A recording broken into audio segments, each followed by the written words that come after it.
It was Los Angeles, 1968. An 8-year-old girl by the name of Tali Shapiro was walking from school, when a car pulled up next to her. The individual in the car had asked if he could give the girl a ride and she accepted. He drove her to his building and walked her into his apartment. Luckily, an eyewitness had seen the girl get into his car and followed her and the man to the same apartment. After reaching the location, he called the police. A police officer who was in the area reached the location and arrived at the door of where the man and girl had disappeared into. He knocked on the door and a man peered through the opening. He claimed he stepped out of the shower and needed to get dressed. As the police officer peered through the door, he could tell that the man was naked and was not wet. The officer said, "You have 10 seconds to open the door." However, the officer couldn't shake the feeling he had in his gut that something was wrong. He couldn't wait any longer. He kicked the front door open to find a gruesome scene. On the kitchen floor lay a body of a little girl, lifeless and covered in blood. Clothes and shoes were found scattered to one side of the floor.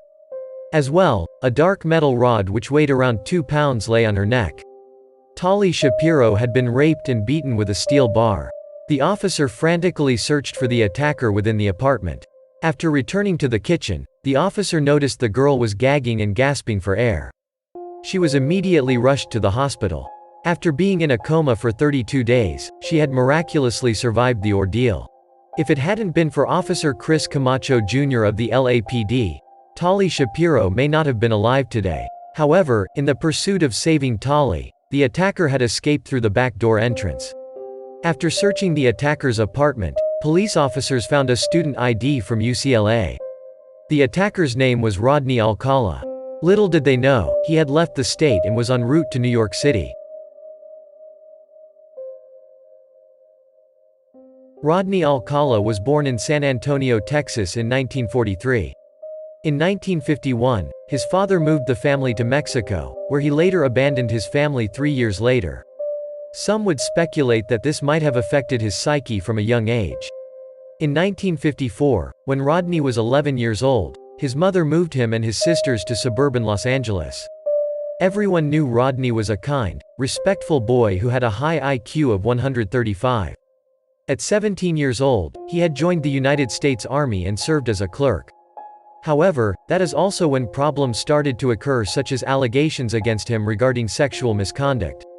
In 1964, 3 years after joining the Army, he had what was described as a nervous breakdown. He had gone AWOL and hitchhiked all the way from Fort Bragg to his mother's house in Monterey Park. He was later diagnosed by the military psychiatrist as someone dealing with antisocial personality disorder. However, during his trial, he was diagnosed with narcissistic personality disorder, borderline personality disorder, malignant narcissism with psychopathy and sexual sadism comorbidities. Still, he was honorably discharged under medical grounds. After leaving the Army, Alcala graduated from UCLA School of Fine Arts within photography. After the gruesome attack on Tali Shapiro, the FBI had put Rodney Alcala on the FBI Most Wanted list. Finding Alcala was not going to be a simple matter because once he reached New York, he enrolled in the NYU Film School under his new alias of John Berger. During his time in New York, one of his victims included a 23-year-old flight attendant who worked for TWA, Cornelia Crilly. In June of 1971, Crilly was staying with her boyfriend at the time, looking to live in another apartment with a fellow stewardess. As she was moving in, her boyfriend noticed that the door was locked and no one was answering the phone. When police were called to investigate the situation, they had come across a horrible scene. She had been stripped naked, bound, gagged, raped and strangled with a nylon sockling.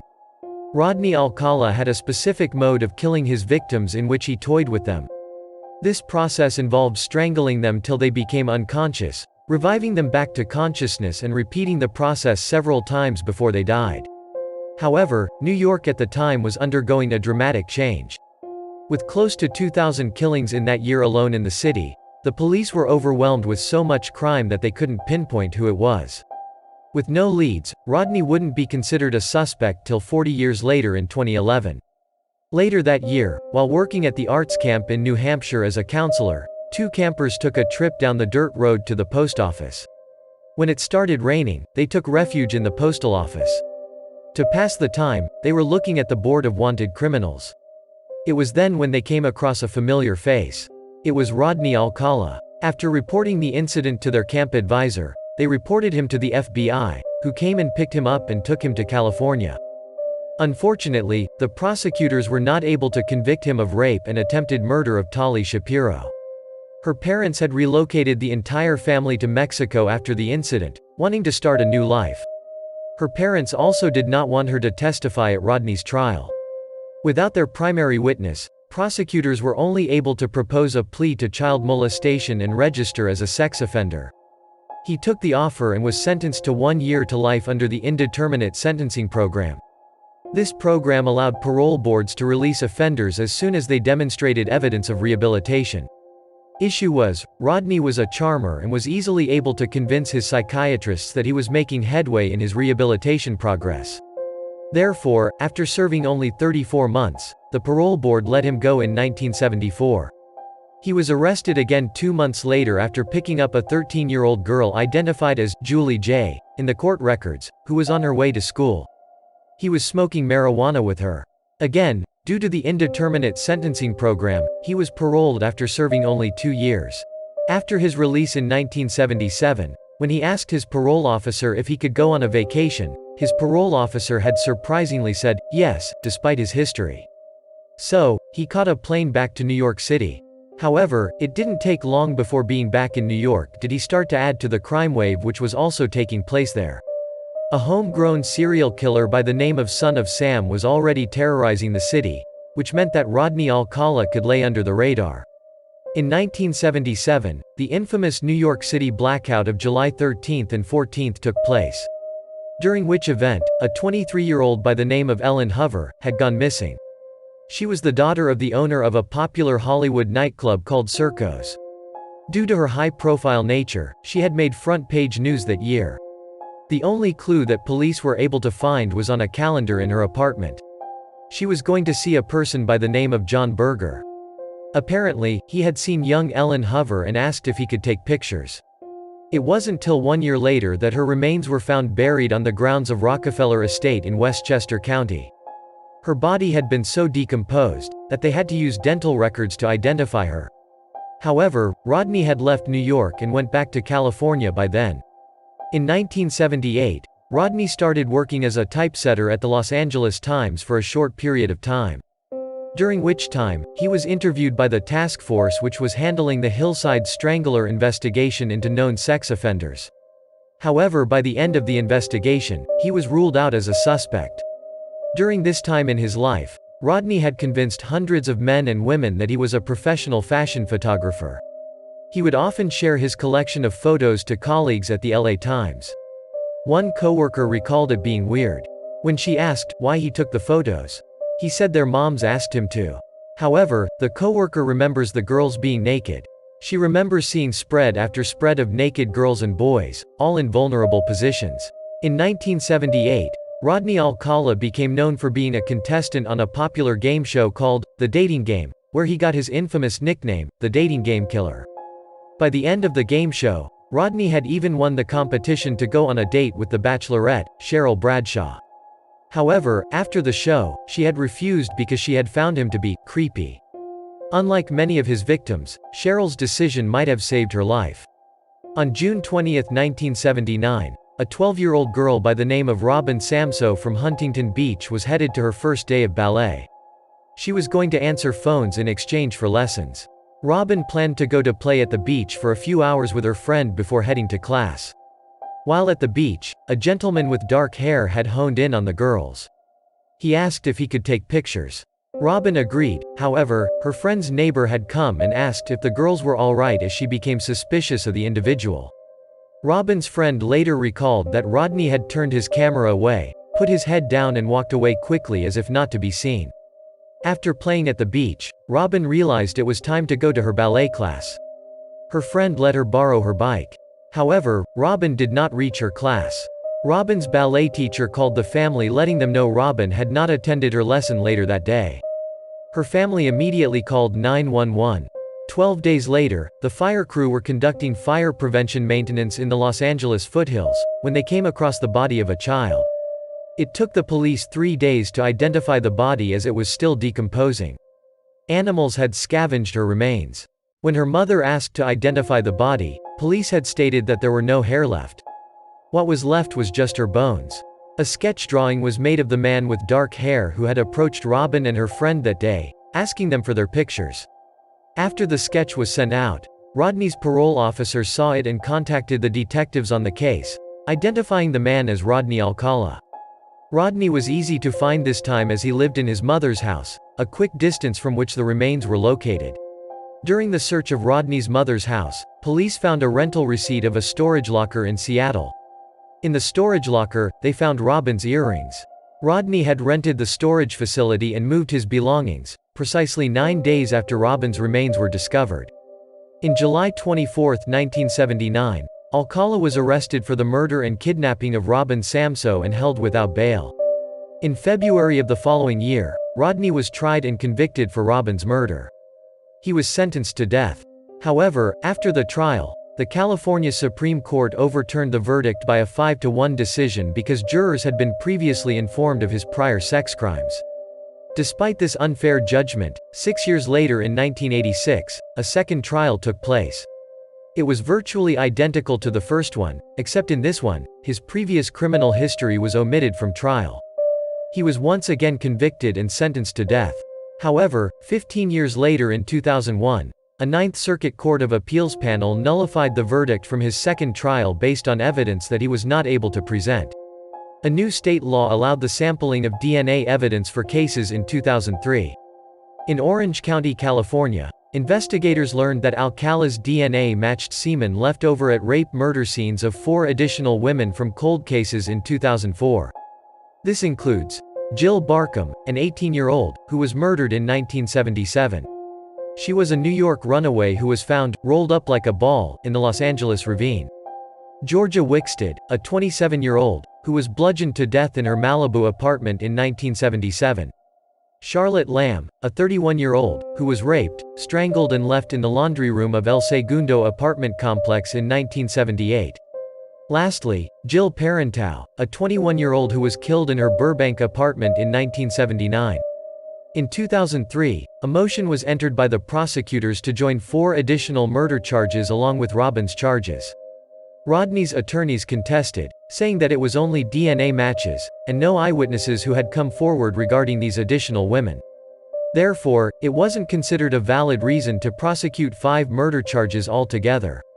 However, despite the pleas made by Rodney's attorneys, the California Supreme Court ruled in the prosecution's favor in 2006. In between his second and third trial, he had written a book called, You, the Jury.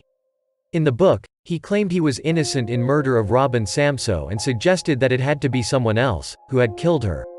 In February 2010, Alcala stood trial for the murder of 5 women. Rodney chose to act as his own attorney, in which he played the roles of both interrogator and witness. Oftentimes, he would change his voice to be deeper when addressing himself and then answering the questions he asked himself. During his self-questioning session, he would act bizarre, oftentimes rambling in a monotone voice. His arguments were that he was at Knott's Berry Farm applying for a job as a photographer during the time Robin was kidnapped. He also showed the jury the portion of his 1978 appearance on the dating game to prove to the jury that the earrings found in his Seattle locker were his and not Robin. Despite his efforts, he had made no significant attempt to dispute the murder of 4 added murder charges. He only stated that he could not remember killing any of the women.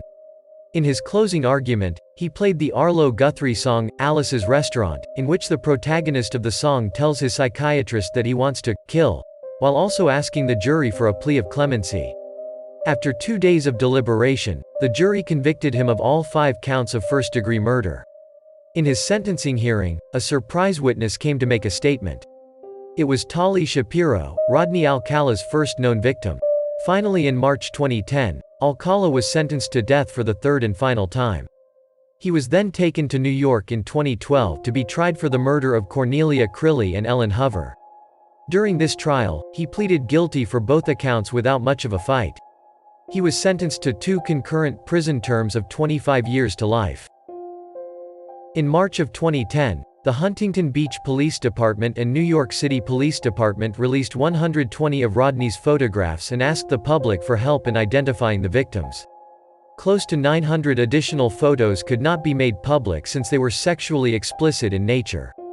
In the first few weeks, 21 women came forward to identify themselves, and at least 6 families believed their loved ones who had disappeared years ago were never seen again. In 2013, a woman by the name of Kathy Thornton came across one of these photos after her son had watched a 48-hour story on Rodney Alcala. He went on the website that had secret photos taken by Alcala, which were posted back in 2010. When scrolling through the photos, Kathy came across a photo of someone who resembled her sister, Christine Thornton. After seeing her toe, she knew it was definitely her. Her toe was unique since it was hooked. To see if there would be matches to existing cold cases within the database, Kathy submitted her DNA. Surely enough, there was a match for a cold case in Wyoming in 1982 of an unidentified body of a woman. In spring 1977, Christine was traveling from Texas through the West with her boyfriend to pan for gold. She had let her mom know that she was going to have a baby. After the news, no one heard from her. Her family knew that she had an abusive relationship with her boyfriend at the time, so suspicions grew that he had done something to her. However, after a fight with her boyfriend, Christine split up and had a tragic meeting with Rodney Alcala as he was headed back west. Lonely Granger Prairie would be Christine's last ride. Before indicting Rodney in Wyoming for the death of Christine, the prosecutor wanted to see Rodney in person. Formerly held at San Quentin, he was moved to Corcoran Prison outside of Fresno. The security staff stated that he was borderline dimensional. However, after showing the photographs of the crime scene, it took him 2 seconds to look at the photo and say, "I know that area, that's my area." It was as if he was reliving that day, said the detective who traveled with the prosecutor. He set the photo on his lap and, using his index finger, started tracing her body for around 5 minutes. Afterwards, he set the photograph down and started tapping over the photograph of her body. When the prosecutor blatantly asked Rodney if he had killed her, he replied saying, "No. No. You are crazy. You are stupid." However, when he asked the detective, "Was she alive when he left her?" he replied, "Yes, she was alive when I had left." Christine became the first alleged murder victim who was linked to the photos, which were made public in 2010. However, despite this damning information, the 73-year-old Rodney was reportedly too ill to make the journey to California to Wyoming to stand trial on the new charges. Unfortunately, on July 24, 2021, at the age of 77, Rodney Alcala died of natural causes in Corcoran Prison without serving his death sentence. It is estimated that Rodney Alcala had 150 to 200 victims. As of recently, you can find 109 of the original photos posted online.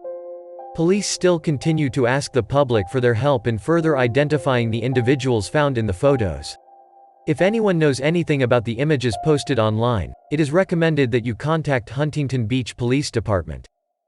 The phone number is 714-375-5066. Despite Rodney Alcala having been locked away for 41 years, his victims have been numerous.